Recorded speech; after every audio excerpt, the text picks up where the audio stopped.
Well, it's back to school for thousands of pupils who are living in inland provinces across the country. The Basic Education Department says they're ready for the 2023 academic year. However, there are long-standing issues over placements, stationery, and in some instances, infrastructure challenges in some areas. Education officials are also expected to conduct site visits at a number of schools this morning.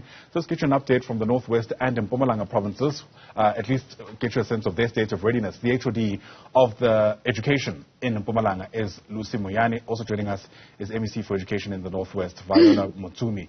Both of them joining us via our video link. And to our guests, it's lovely to have you on the program. Thanks so much indeed for making time to speak to us.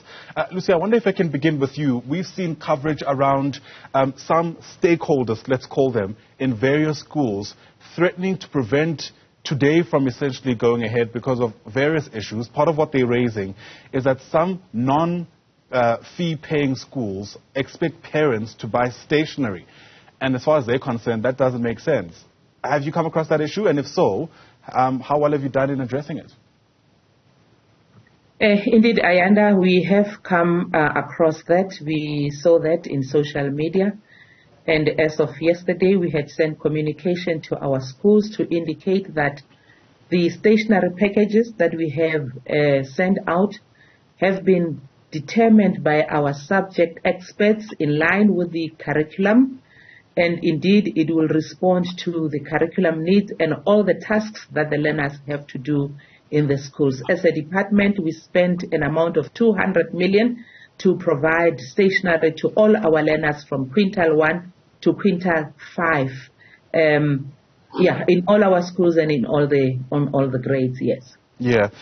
The issue, though, that I think is being raised here is that there seems to be an inconsistency because typically, if you're going to be sending your child to a non-fee paying institution, you can't afford stationery. It's because of that reason that we had to communicate to our schools to say that these are non-fee paying schools, and as such, we can't expect parents to pay for whatever. These schools receive also a no-fee allowance. So should they need other resources, particularly for administration, they should use that allocation that's provided. Okay. So to be clear, HOD, you're saying those non-fee paying schools shouldn't expect the parents to be buying that stationery. That's the word from government. It is the word from government. All right. I hope that's sort of cleared that issue out, especially for those who are at the helm of those schools. ABC, let's bring you into the discussion. In the Northwest, I mean, it's also home to some of the, let's call them most troubled municipality, for lack of a better term, and that typically also has a bearing on how schooling is able to unfold. Take us through your salient concerns on the first day of school. No, thank you very much, Ayanda, for the opportunity. And also let me take this opportunity to extend my greetings to all the viewers who are currently watching this interview. Ayanda, let me start by indicating that as the Northwest Province, the Department of Education, we are more than ready for today's day, which is the reopening of the schools. And we have been holding different meetings with different stakeholders, together with different municipalities, because whether we like it or not, this particular municipalities also plays a vital role in making sure that learning and teaching is not disturbed in any way. So we've got some challenges in terms of issues of infrastructure. So what we have done so far, we have engaged with different municipalities where especially we are experiencing challenges of water, to assist us as the Department of Education by providing water tankering. Therefore, we'll be relying on water tankering because most areas, as you know, that as the Northwest Province, we are predominantly a rural province. Therefore, there are areas such as Ratlo where we are still experiencing challenges of lack of water, underground water.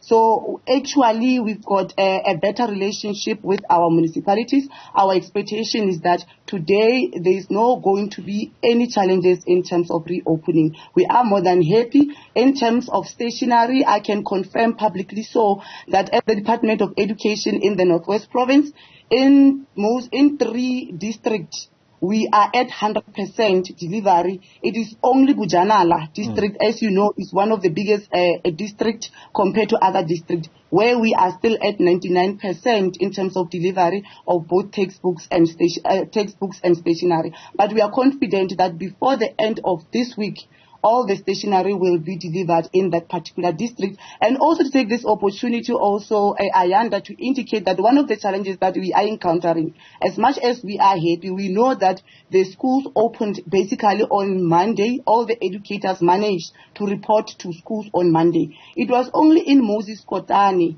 in Munono Primary School, where the educators together with administrators were refused entry by community members because their concerns was that the Department of Education must stop accepting or admitting learners from other villages. But as I'm sitting here, I'm confident that today everything will go as smooth as expected, because community leaders in that particular area, together with the Department of Education, managed to resolve that particular issue, Ayanda. Sure. So today, as the Northwest Province, we are more than ready. We don't expect any hindrances in terms of reopening of today. All right. Of course, around this time of the year, we also take stock of lessons learned in years gone by.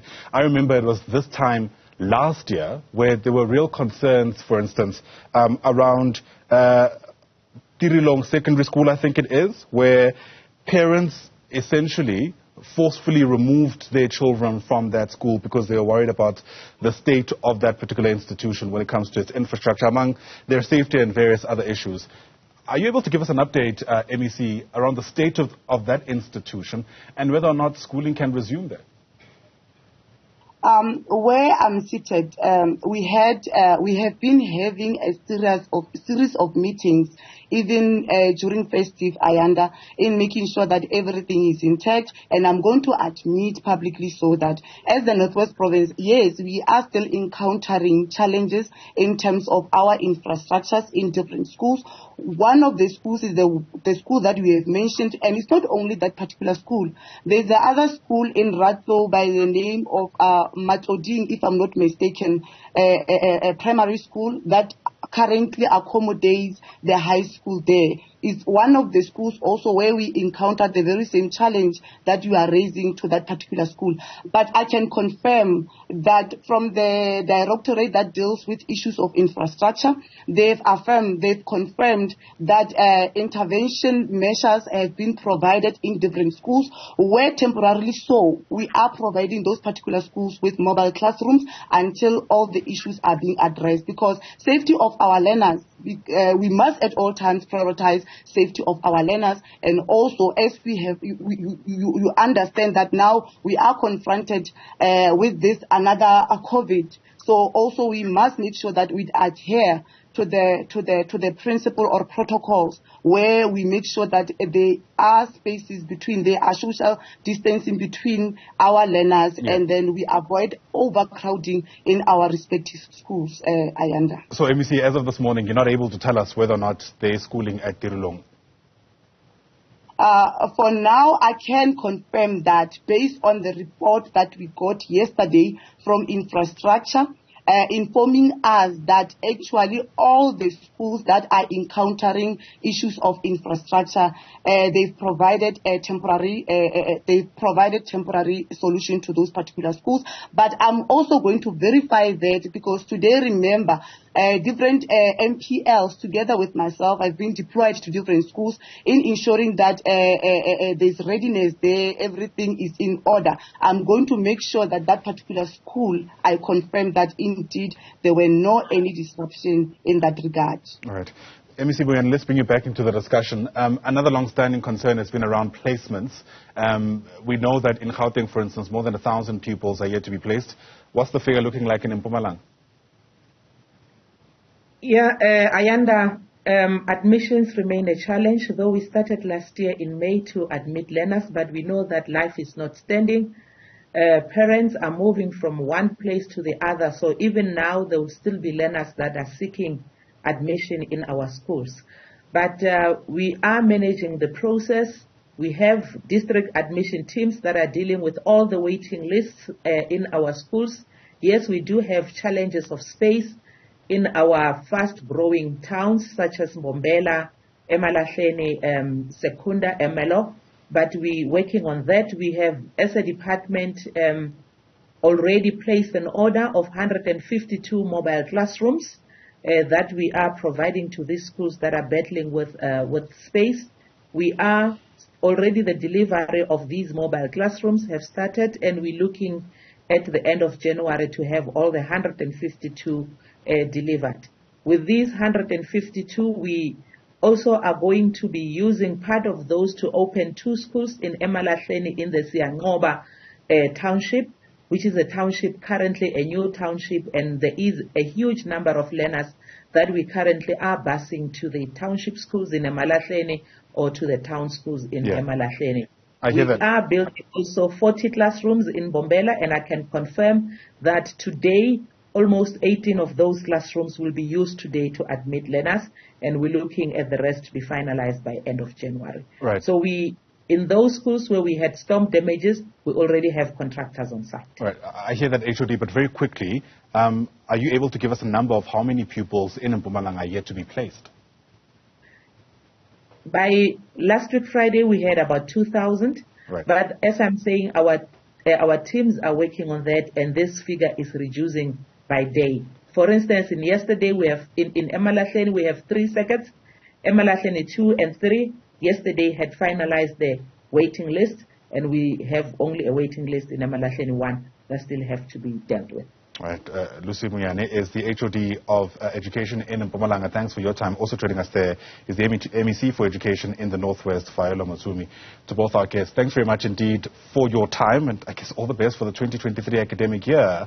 As I mentioned before, it's certainly a day in most instances characterized by celebration, but as you've heard there, long-standing issues that desperately still need to be addressed for us to have a smooth year ahead.